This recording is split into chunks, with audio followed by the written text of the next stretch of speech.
আসসালামু আলাইকুম। কেমন আছেন সবাই? আশা করছি সবাই ভালো আছেন। আলহামদুলিল্লাহ আমিও ভালো আছি। আজকে দুপুর থেকে ভিডিওটা করছি। আমার বাবুর খাবার বানাচ্ছি বার্গার। চিকেন বার্গার করেছিলাম। আর বাবু তো এনজয় করে খাচ্ছে। আর দুপুরে রান্না ছিল না। আমার হাসব্যান্ড খেয়েছিল গতকালকে তরকারি দিয়ে সাদা ভাত। আমিও ঠিক সেটাই খেয়েছি। এরপর ফেসবুকে ভিডিও দেখেছি বাঙালি দোকানের সবজি, বিশেষ করে জলপাইয়ের। লোক সামলাতে পারিনি, এই তো আমরা যাচ্ছি বাঙালি দোকানে। বাংলা বাজারে গিয়েছিলাম, ওখান থেকে সবজি নিয়ে এসেছি। দেখতে পাচ্ছেন সোনার খৈনি, পেঁয়াজকলি, কচু, এটা ছিল করলা, ছোট ছোট যে উস্তা বলি না, উস্তা, দেশি বেগুন, আর যে জলপাই, পটল, এটা ছিল পটল। আর যে জলপাই ভিডিও দেখে আমি গিয়েছিলাম, সেই জলপাইটাও আসছে। এটা ছিল শিম, আর এটা ছিল সেই জলপাইটা। কি আর বলবো, এখন যে ভয় জবাব দিচ্ছি তবু জিব্বায় পানি চলে আসছে। আর এটা কদবেলটা অনেক মজা ছিল।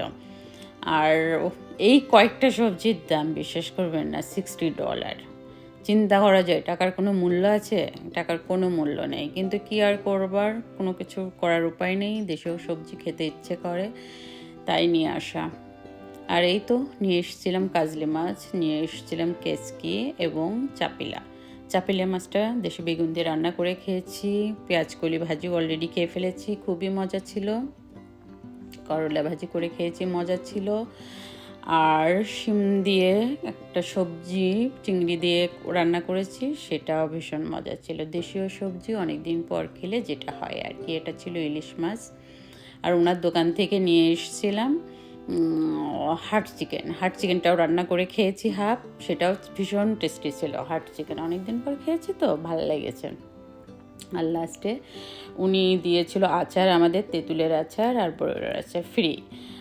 যাই হোক, অনেক ধন্যবাদ ভাবিকে। আর রাত্রে আমার হাজব্যান্ড বলছে কিচ্ছু খাবে না, ছেলেও বলেছে কিচ্ছু খাবে না। এরপরে তাদের পারফরমেন্সের জন্য আবার বলছে ক্ষুধা লাগছে, কিছু খেতে দাও। কি করব, ভাত ছিল, নর্মালি বাঙালি ভাত ভাজি যেটাকে বলে, বা বিদেশিরা বলে ফ্রাই রাইস, তবে আমাদের বাংলাদেশি স্টাইলে বাঙালি ভাত ভাজি আমি করেছিলাম। পেঁয়াজ, মরিচ, আলু গ্রেটার দিয়ে কেটে নিয়ে আগে ভাজি করে নিয়েছি, পরে ডিমটা অ্যাড করে দিয়েছি। তারপরে আপনার একটু ভাজি করে নিয়ে সাদা ভাতটাকে অ্যাড করে দিয়েছি। মিক্সড হবার পরে আমি ওটাতে ধনিয়া পাতা অ্যাড করেছি, চিলি ফ্লেক্স অ্যাড করেছি, আর সল্ট অ্যাড করে ওটা ঠিকঠাক করে আবার একটু ভেজে নিয়ে তারপরে ধনিয়া পাতা দিয়ে নামিয়ে নিয়েছি।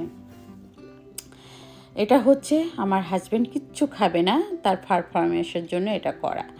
আর আমার ছেলেও বলেছে কিচ্ছু খাবে না, কিছু করার নেই। লাস্টে বলছে মাম্মি আমার ক্ষুধা লেগেছে, আমাকে খেতে দাও। তখন কি করব, বাবুর জন্য খাবার আলাদা করে তৈরি করে আবার বাবুকে দিতে হলো। আর এই খাবারটা খাওয়ার সময় দেখবেন আমার হাজব্যান্ড কতটা খেয়েছে, আর পরে আমার থেকেও কিন্তু নিয়ে আবার খেয়েছে, ওর কাছে এত ভালো লেগেছে। আর এই ভিডিও শেষে কিছু ছবি যাবে, যেটা নূপুর ভাবির বাসায় আমরা ঘুরতে গিয়েছিলাম, উনি দাওয়াত করেছিল, ভাবি অনেক কিছু করে খাইয়েছিল। চিতই পিঠা, ভর্তা, বিরিয়ানি ছিল। আর এই তো ওনারা রাত্রে আবার জিলেপি, মুড়ি আমার হাজব্যান্ড খেয়েছে, সে কিন্তু কিচ্ছু খাবে না। মানে এটাই হয় আর কি। আর এই তো লাস্টের ছবিগুলো এনজয় করুন। ভাবির বাসার ভিডিও করছিলাম না ওই দিনে, তবে আমি কিছু ছবি করেছিলাম, সেটাই আপনাদের মাঝে শেয়ার করলাম। আর আজকের মতো এই ছবির মধ্যে থেকে বিদায় নিচ্ছি। আল্লাহ হাফেজ, ভালো থাকবেন, আমার ফ্যামিলির জন্য দোয়া করবেন।